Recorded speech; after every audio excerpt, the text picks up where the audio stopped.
주님께서 여러분과 함께 또한 사제의 영과 함께 요한이 전한 거룩한 복음입니다. 주님 영광 받으소서. 그때에 예루살렘에서는 성전 봉헌 축제가 벌어지고 있었다.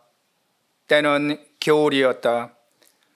예수님께서는 성전 안에 있는 솔로몬 주랑을 거닐고 계셨는데 유다인들이 그분을 둘러싸고 말하였다. 당신은 언제까지 우리 속을 태울 작정이요?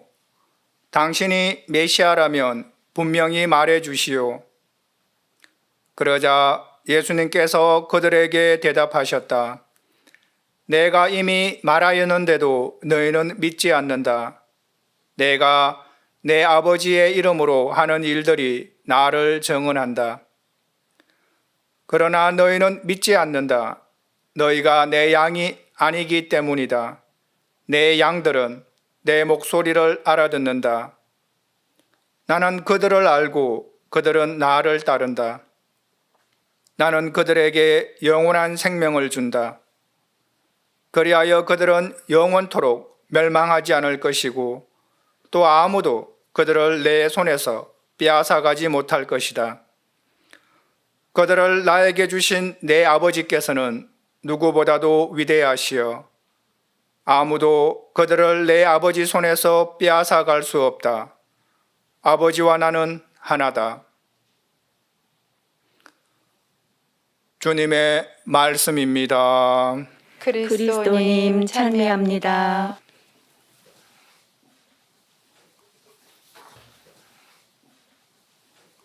참 예수님, 오늘 복음은 요한복음 10장 22절에서 30절의 말씀입니다. 예수님의 신원에 대한 유다인들과 예수님과의 대화 모습입니다. 유다인들은 예수님께 당신은 언제까지 우리 속을 태울 작정이요? 당신이 메시아라면 분명히 말해 주시오 라고 합니다. 예수님께서 누구이신지는 유다인들 뿐만 아니라 우리에게도 아주 중요한 질문입니다. 왜냐하면 이것은 우리가 왜 그분을 믿어야 하는지와 연결되어 있습니다. 여러분은 왜 예수님을 믿습니까? 예수님께서 우리가 인간으로 어떻게 살아야 하는지 알려주기 때문입니까? 이것이 이유라면 공자와 맹자도 인간의 도리에 관해 이야기하고 있습니다.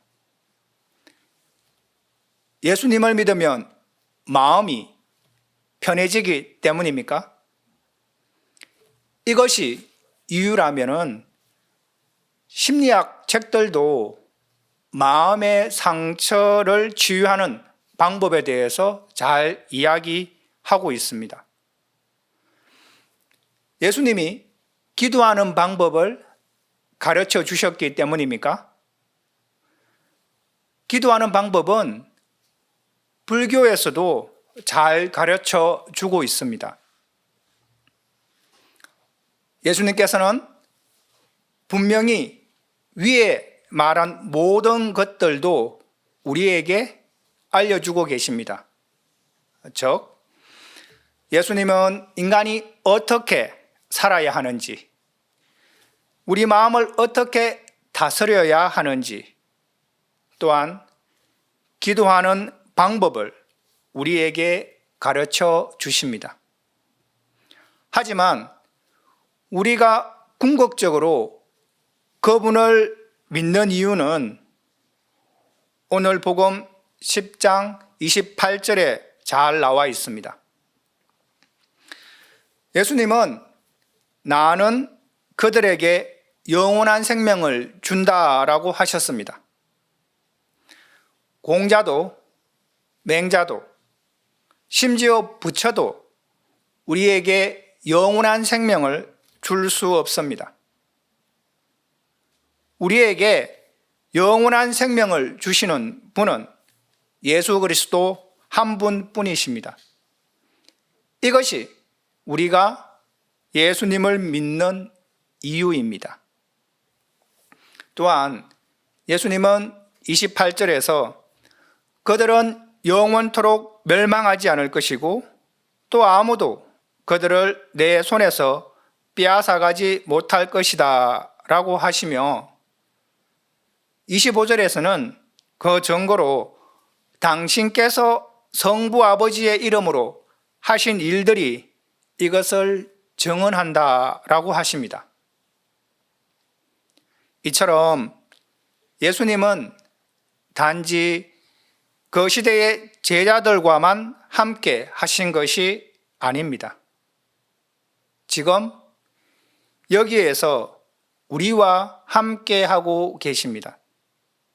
그분은 우리 삶에 깊이 관여하고 계십니다. 우리는 지금까지 살아오며 각자 예수님을 체험한 경험이 있을 것입니다. 저는 지치고 힘들었을 때, 아무도 없는 망망대해에 혼자인 것 같을 때,